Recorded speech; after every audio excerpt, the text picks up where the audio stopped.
Welcome, dames en heren. It is November. In the month of November. Transition, for wondering.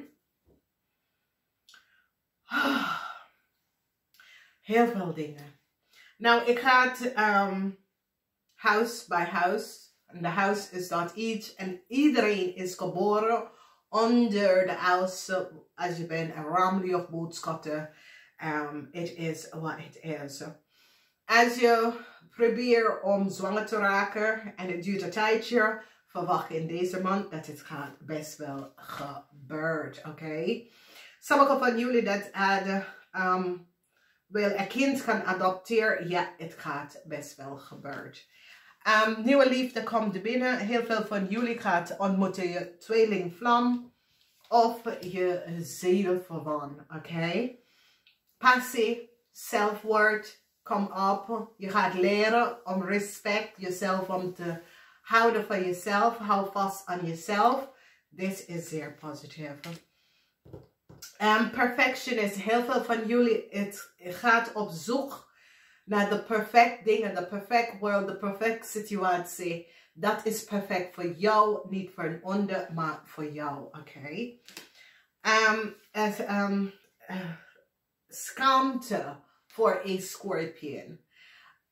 Deze scorpion komt op als een family lid of a scorpion that you was in some sort of a relatie met. Schaamte vanwege doordat je komt achter dat deze scorpion had de waarheid niet gesproken. En mensen nou recognize dat deze persoon sprak de waarheid niet. Dus ik kan je kind zijn en dan schaam je dood daarvoor. Ik ken een vriendin en dan schaam je dood daarvoor. Maar het heeft niks mee te maken met u. Het is in de huis van de scorpion. En is een scorpion vrouwen of mannen of een scorpion heeft gelegen. Die sprak de waarheid niet. Passie in de eerste week. En dat is positief vanwege dat de eerste week en de tweede week is goed voor jullie stiermensen. Omdat de scorpion season, de season van Pluto. Waar de scorpionetje season, de scorpionetje heeft zijn verjaardag. Dus de frequentie in de eerste week en de tweede week is emotiewater. Scorpions zijn zeer emotional. Oké, dus het wordt een emotional week voor jullie stier. Omdat jullie stier en scorpion is de opposite. Dus als je bent op zoek naar je tweelingvlam of je zielverwant of zo, een scorpion is perfect. Jullie hebben dezelfde frequentie 5, 6 en 7. Oké? Ik hoop dat ik leg me dat uit goed. Self-worth. Je gaat op zoek naar je self-worth. Je gaat op zoek naar jezelf. Je gaat recognize dat de waarde dat ik had voor mezelf. Ik had recognize dat mijn waarde is veel meer hoger dan ik had gedacht. Dus dit is zeer positief. Oké? Wanneer je komt achter jezelf en recognize dat je verkoopt jezelf kort. Dan je gaat even recognize de waarde of hoe je bekijkt jezelf. Eigenlijk, het is veel hoger en dat is best wel goed. Dus je ontmoet jezelf op een nieuwe manier. Dan we have perfection en dit is zeer positief. Het is dat, als ik heb gezegd, je zoekt de perfecte situatie voor jou. Je zoekt die exact dingen wat je bent op zoek. Je gaat creëren de perfecte house, de perfecte woonruimte, de perfecte auto. Maar er is iets waar je gaat voor perfectie. Oké? Passie. Het is goed, omdat wanneer je vindt passie in je leven, in jezelf, is wanneer je zegt nee. Is wanneer je haalt grenzen. Is wanneer je recognize dat ik moet grens halen, omdat mensen lopen over mij. En dat gaat jullie leren. Oké? Nou, in de eerste week verdriet voor een crave en een ram. A crave en een ram creëer some sort of a problem and had op zoek naar some sort of a nieuwe start and create some sort of a situatie verdriet voor een ram, omdat een ram en een crave wil some sort of a new start. En jullie stier komt daarachter wat ze was van plan. En je hebt het echt vernietig, oké? Je hebt daar gezegd nee, want mijn leven is ook kapot, oké? Je wordt succesvol, overkomt een vriend, een kennis, dat creëert some sort of a chaos voor jou. Je overkomt this person omdat je recognize dat deze persoon creëert heel veel chaos in your world. En je stapt terug en je recognize deze vriend, deze kennis moet ik loslaten, oké? Omdat deze persoon, je ging in jezelf en je recognize dat deze persoon is too chaotic, oké? Nou, dit is zeer positief. Een zeer positieve situatie. Waar als je bent op zoek naar liefde of niet op zoek naar liefde. Je tweelingvlam of je zielverwant komt binnen. Nou, deze persoon misschien is getrouwd. Ik ken de mogelijkheid. Deze persoon misschien is getrouwd. Of misschien jijzelf is in een relatie. Maar ja, het is je tweelingvlam. En je komt jezelf tegen vanwege dat misschien ben jij getrouwd, hij is getrouwd. En je recognize, hey, this is a tweelingvlam, this is niet normaal, this is the persoon. Ik was geblind. En je bent zoiets als, wat gebeurt hier nou? Dus dit is een onverwacht dat jij wordt verliefd of iemand wordt verliefd of jullie wordt verliefd op elkaar, maar jullie zijn al in een relatie. Ja, het kan gebeuren en dames en heren, het gebeurt vaker dan je denkt. Sommige mensen zijn gewoon cheaters. Sommige mensen is gewoon op verliefd. Maar dit is een kwestie van twee getrouwde mensen is verliefd op elkaar. Maar die zijn allebei getrouwd of samenwonen. Maar dit is zoiets als, mensen snappen niet dat je creëert een contract met een andere persoon. En je besluit naar een tijd van je leven komt deze persoon je weg op. En heel veel mensen denken dat mensen gaat uit de relatie voor een reden. Maar meestal is dat ten eerste de relatie was karma. Dus je hebt karmatic relatie waar je moet karma samen kan uitwerken. En dan pas komt echt je tweelingvlam op de eind. En dit is wat gebeurt. Dus hier zijn twee getrouwde mensen. Is verliefd geraakt op elkaar. En weet niet wat om te doen. Dus het hit je gewoon uit de blues. Nou, ik doe geen meer lezen momenteel. Ik zit een situatie op te lossen. Omdat te veel mensen het gebruiken mijn idee en mijn informatie. Dus ik heb gestopt voor de tijdje. Zodra ik mensen af mijn ideeën en dingen afkom. Dus, maar normaal, wat ik zal advies geven, is dat voordat je maakt wat beslissing, omdat mensen voelen verliefd geraakt en dan opeens die wil uit zijn relatie. Dit is een moeilijke situatie. Vanwege dat je bent samen met elkaar, je bent getrouwd, oké? En dat is wat ik zei tegen mensen. Ja, getrouwd. Als je gaat om getrouwd, je creëert karma, oké? Omdat je gaat een contract tegen met een andere persoon, oké? En dat is karma. Dus als je verbreekt de contract, wanneer de contract moet niet worden verbroken. En daarom heel veel mensen gaan getrouwd, samenleven, contract maken. Omdat je creëert chaos. En heel veel mensen. Nou, ik zal zeggen, laten zien hoe lang de verliefdheid is. Of de flirting of whatever. Maar geen beslissing. Je kan niet opgeven wat je weet voor wat je niet weet. En als het was echt dat jullie twee moeten met elkaar samen op het eind van je leven, dan maak je beslissing En eigenlijk tekenen over je partner, eigenlijk tekenen over die andere partner. En dan gaan jullie vandoor, oké? Maar, dames en heren, eerlijkheid. Ik bedoel, verkering. Zo heet die, verkering, oké? Oprecht met een andere persoon. En ik denk dat als je bent oprecht met een andere persoon, die heeft veel meer respect voor jou dan als je zit achter de schermen dingen te doen, oké? Nou, tweelingvlam, soulmate en tweelingvlam kan komen in je leven aan vrienden, goede vrienden.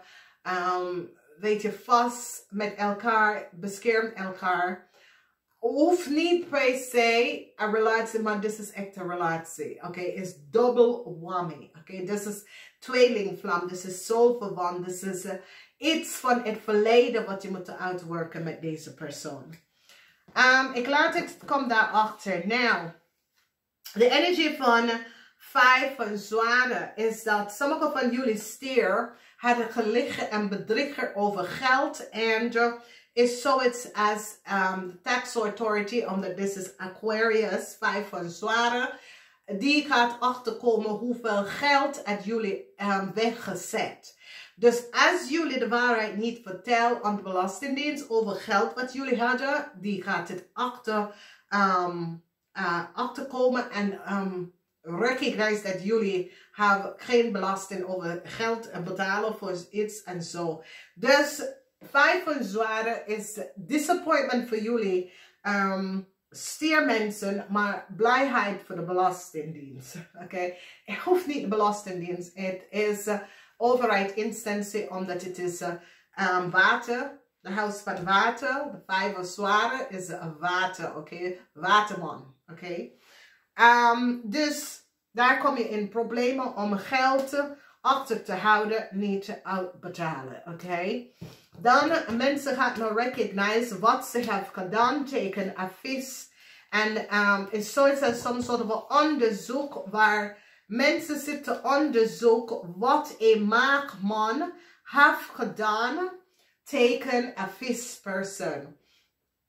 En als je schoonvader is een maag, mensen komen achter dat hij heeft iets mee te maken met de dood van je moeder. Dus als je moeder was getrouwd met een maagman, mensen gaan recognize dat hij heeft iets mee te maken met de dood van je moeder. Oké? Some serious dingen.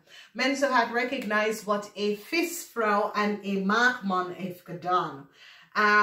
Ze beginnen dingen te lezen en te kijken en die recognize dat die mensen waren niet eerlijk. Mensen nou achterkomen iets over jullie stier en je kinderen. Is zoiets als jullie stier en je kinderen hebben iets steken. En jullie stier, dat is getrouwd met een steenbokman. Je steenbokman heeft jou dingen gegeven, dat is niet van jou. En ik zie dat jullie stiervrouw, je steenbokman, gaat in de gevangenis voor kopie van documentatie en informatie. Is zoiets als deze steenbokman gaf jullie stiervrouw en je kinderen soms wel iemand anders papier. En die hebben hem nou gepakt en recognize wat deze man heeft gedaan. Het is een moeilijke situatie omdat jullie stiervrouw en je kinderen zijn in heel veel problemen gekomen. Oké? Door je man dat is of door een steenbokman. Sommige van jullie, dat is in een relatie met een boodschappenman. Je komt achter dat deze boodschappenman heeft een jonge liefde. Dus als je bent getrouwd in een relatie, je recognize dat deze boodschappenman ziet iemand jongen. Als je kind is een vispersoon en wordt mishandeld, het is een boodschappenman dat heeft het gedaan. Oké? Dus je kan mishandelen op de sportschool, mishandelen.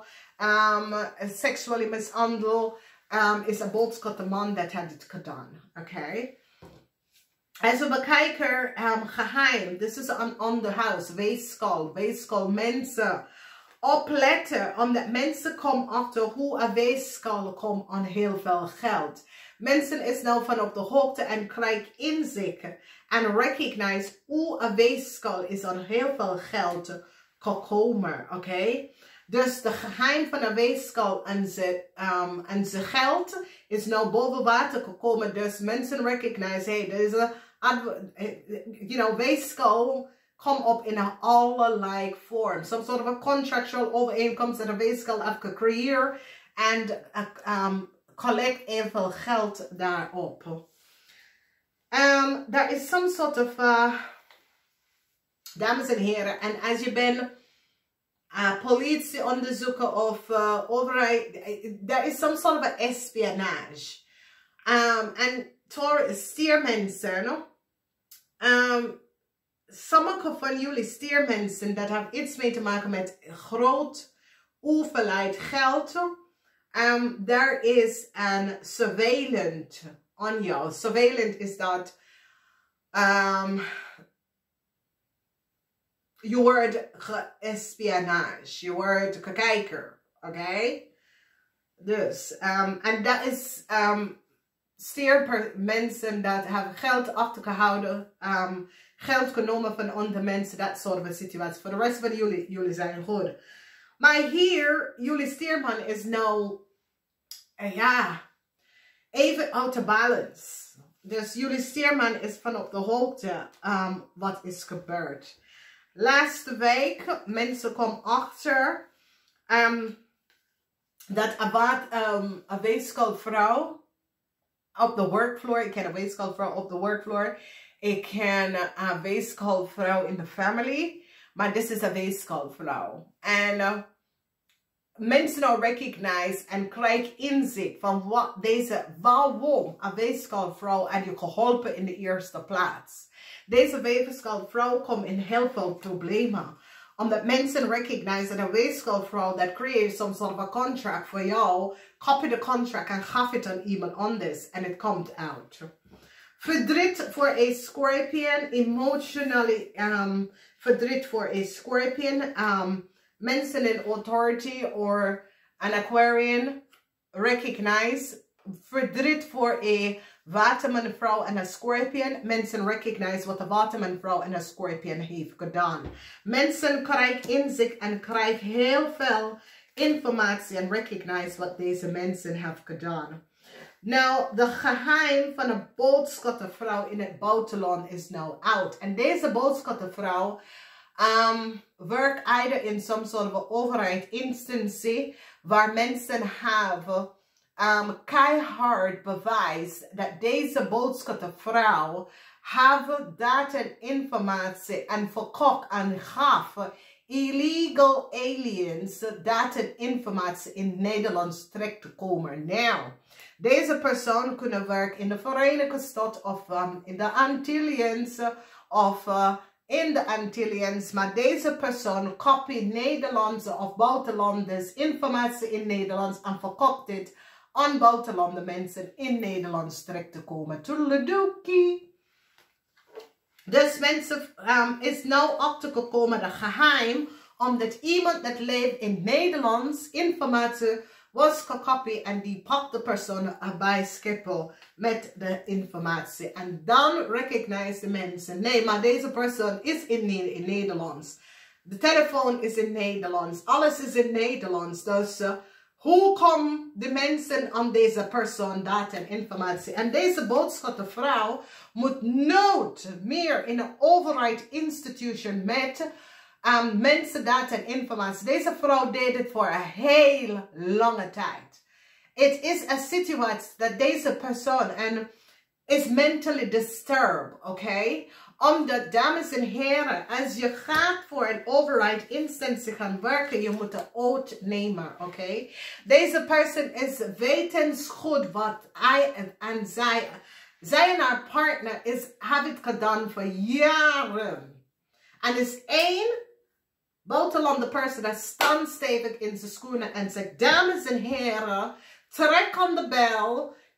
In Nederland, trek aan de bel in Amerika, trek aan de bel overal en zeg, luister, er is illegal aliens dat gebruiken oude data en informatie. En weet je wat het is met deze vrouw? Is zoiets dat ze ging door en ze ging door en ze ging door. Dames en heren, wanneer Je ging door met de situatie. Je bent mentally disturbed, oké? As you recognize that you have so a heart for iemand dat deed niks, maar stand stevig in zijn schoenen. Je kan niet gewoon niet iemand anders data en informatie door jouw krang wat je hebt met iemand dat geen weten wie je bent en waarom doe je dat, omdat je zag iemand met iets goed voor zichzelf. Wat zijn ouders, het is niet van de ouders, die persoon ouders hebben het gelaten. En door logens en deceptiveness, je zit te vegen je leugens en je haalt zoveel mensen daarbij. En het is nou over, lady. Dame, ik vind het misselijk voor jij en je partner. Maar mensen gaan maar recognize dat deze vrouw zit heel veel in en copy, omdat ze hebben access om data en informatie access en gaf het aan illegal aliens in Nederland te komen. Dat is een huge transition, omdat jullie stiermensen worden gepakt, jullie stiermensen gaat die vrouw opgeven, omdat de vrouw is degene dat gaf je de data, dat je betaalt. En dames en heren, Nederlandse, je wil niet weten hoeveel mensen betalen voor documentatie hier terug te komen. Hè? En de documentatie wordt doorgegeven door mensen. Dus de kleine wat is gebeurd bij de GGD, dat data en informatie, dames en heren, ik begin langer dan dat. Omdat vanaf 2012, ik kom achter dat mijn informatie, mijn computer was gewoon geroot in Engeland wanneer ik woon hier in Rotterdam. Dus hoe kan dat nou? En ik zit aan te vertellen, niet Google server, bouw onze eigen server. Nederlands moet bouw onze eigen server, omdat alle data en informatie van overheid instantie gaat verpleiten in het buitenland, oké? En ik ga het aan jullie zeggen, er is een nieuwe film op Netflix, een Nederlandse film. It's Body. Maar als jullie hebben, hoe heet dat? Dat Nederlandse man dat komt in de film, hij krijgt ook een award hiervoor. Hij is op Netflix. Het is de tweede Netflix film dat is goed. Hij is daar als Body. Het gaat over, en ik ga het niet vertellen, maar het gaat over dat Nederlands bedrijf zit met een self-rider bus. En die Chinees zit daarachter om foto te maken van ons en collect onze identificatie. Nou, het is op Netflix, het is nieuw. Ik heb het gisteravond gezien, ga eens even kijken. Vrijdagavond voor mij is Netflix, omdat ik moet tot rust komen. Ik hou van jullie, ik ga zeggen namaste, tot volgende keer.